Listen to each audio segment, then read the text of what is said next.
نحمده ونصلي على رسوله الكريم أما بعد فأعوذ بالله من الشيطان الرجيم بسم الله الرحمن الرحيم قال النبي صلى الله عليه وسلم قال رسول الله صلى الله عليه وسلم لعثمان ألا أستحجي منه تستحجي منه الملائكة سبحان ربك رب العزة عما يصفون وسلام على المرسلين والحمد لله رب العالمين۔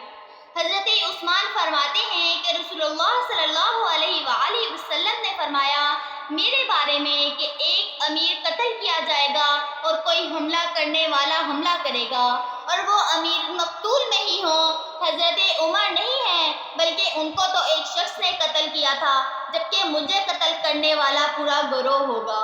حضرت عثمان کے خلاف جن الزامات کو شدت سے اٹھایا گیا ان میں سے چند یہ ہیں کہ حضرت عثمان جو ہیں اپنے رشتہ داروں کا زیادہ خیال رکھتے ہیں اور حکومتی منصب بھی زیادہ انہیں ہی دیتے ہیں۔ حضرت عثمان نے بعض مسائل میں اپنے خلفاء کی مخالفت کی ہے، لہذا وہ اس لائق نہیں کہ انہیں مسلمانوں کا خلیفہ برقرار رکھا جائے۔ حضرت عثمان جو ہیں مال میں بے جا تصرف کرتے ہیں اور اپنے رشتہ داروں کو بے جا مال سے نوازتے ہیں۔ اس طرح کے بے شمار الزامات لگائے تاکہ حضرت عثمان خلافت کو چھوڑ دیں اور ان خواہش پرستوں کی ایک جماعت مکمل ہو جائے، اور اس کا سرغنہ جو ہے عبداللہ بن سبا یہودی تھا۔ یہ لوگ مختلف علاقوں میں خطوط بھیج کر لوگوں کو اکسانے لگے۔ حضرت عثمان کو جب معلوم ہوا کہ اندرون خانہ میں جو ہے کوئی سازش ہو رہی ہے تو حضرت عثمان نے قسم کھا کر کہا کہ فتنے کی چکی بس اب گھومنے والی ہے۔ پھر باغیوں نے حضرت عثمان کے مکان کا محاصرہ کر لیا اور حضرت عثمان کو مسجد میں نماز پڑھنے سے بھی روک دیا گیا۔ معاملہ دن بہ دن بڑھتا گیا اور ان باغیوں نے حضرت عثمان کے گھر کا محاصرہ جاری رکھا۔ آپ کا پانی بند کر دیا گیا اور آپ تک پانی پہنچانے کی اجازت بھی نہ دی گئی۔ حضرت علی نے اپنے غلاموں کے ذریعے آپ تک پانی پہنچانا چاہا مگر وہ بھی بہت مشکل سے پہنچ سکا۔ اس میں ایک غلام بھی زخمی ہو گیا۔ حضرت علی نے ان لوگوں سے فرمایا کہ اے لوگوں، جو کچھ تم کر رہے ہو یہ نہ مسلمانوں کا کام ہے اور نہ ہی کافروں کا کام ہے۔ تم حضرت عثمان سے کھانے پینے کی چیزیں کیوں روک رہے ہو؟ روم و فارس کے لوگ بھی اگر کسی کو قید کرتے ہیں تو اسے کھلاتے ہیں پلاتے ہیں۔ حضرت عثمان نے تو تم سے کوئی تعارف نہیں کیا، تم کس بنا پر ان کا محاصرہ کر رہے ہو؟ ان کے قتل کو کیوں جائز سمجھتے ہو؟ حضرت علی نے جب حالات کی سنگینی دیکھی تو حضرت انس جو ہے اور حضرت حسین کو پہرے داری پر کھڑا کر دیا۔ حضرت عثمان کے دروازے پر حضرت طلحہ اور حضرت زبیر نے بھی اپنے نوجوان بچوں کو جو ہے وہ کھڑا کر دیا۔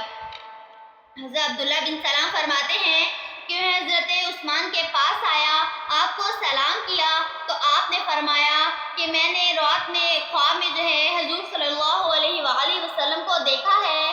میرے خواب میں حضور صلی اللہ علیہ وآلہ وسلم آئے ہیں اور انہوں نے فرمایا کہ کیا تمہارا جو ہے ان لوگوں نے پانی بند کر دیا ہے، تمہیں پیاسا رکھا ہے؟ میں نے فرمایا جی ہاں۔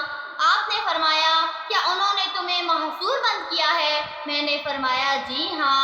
آپ نے ڈول لٹکایا جس میں پانی تھا، میں نے اس میں سے پانی پیا یہاں تک کہ میں سیر ہو گیا اور اس پانی کی ٹھنڈک جو ہے میں اب تک محسوس کر رہا ہوں۔ آپ نے فرمایا کہ اگر تو چاہے کہ دشمنوں پر تجھے فتح ملے اور اگر تو چاہے تو میرے ساتھ افطار کر لے، تو کہتے ہیں کہ میں نے ان دونوں چیزوں میں سے افطار کرنے کو چن لیا۔ حضرت عبداللہ فرماتے ہیں اسی دن آپ کو شہید کر دیا گیا۔ سیدنا عثمان اس وقت جو ہے تلاوت قرآن میں مصروف تھے جب کافروں نے آپ کے سر پر لوہے کی لاٹ ماری تو آپ کی زبان سے نکلا بسم اللہ توکلت علی اللہ، اور خون آپ کے سر سے نکل کر داڑھی کو تر کر رہا ہے۔ قرآن آپ کی گود میں تھا، آپ نے بائیں جانب سہارا لیا اور آپ کی زبان پر یہ الفاظ جاری ہیں سبحان اللہ العظیم، اور آپ کے خون کا قطرہ قرآن پر آ گرا اور قرآن کی یہ آیت فَسَيَكْفِيكَهُ اللَّهُ وَهُوَ السَّمِيعُ الْعَلِيمُ سے جو ہے خون سے سرخ کر دی۔ حضرت عبداللہ بن سعید فرماتے ہیں کہ میں نے وہ مصحف دیکھا جس پر حضرت عثمان کا خون گرا تھا اور اس طرح آپ کو شہید کر دیا گیا۔ شہادت کے بعد قاتلوں میں سے ایک شخص قریب آیا، قریب سے گزرا تو دیکھا کہ آپ کا سر قرآن پر ہے، تو اس بدبخت نے اپنا پاؤں جو ہے ان کے سر پر مارا اور مذہب سے دور کر دیا اور کہنے لگا معاذ اللہ ثم معاذ اللہ کہ میں نے کسی کافر کا آج تک اتنا حسین چہرہ نہیں دیکھا اور لیٹنے کی جگہ بھی اتنی باعزت نہیں دیکھی۔ حیا میں عثمان کا ثانی نہیں کوئی، حیا میں عثمان کا ثانی نہیں کوئی، ہوا ہے اور نہ ہوگا آپ جیسا شرمگی کوئی۔ جہاں میں آپ کو سب ذو النورین کہتے ہیں، قیامت تک نہ پائے گا یہ رتبہ پھر کوئی۔ ملا تھا ان کو رتبہ جامع قرآن ہونے کا، رہا قرآن سے نہ زندگی میں یوں پری کوئی۔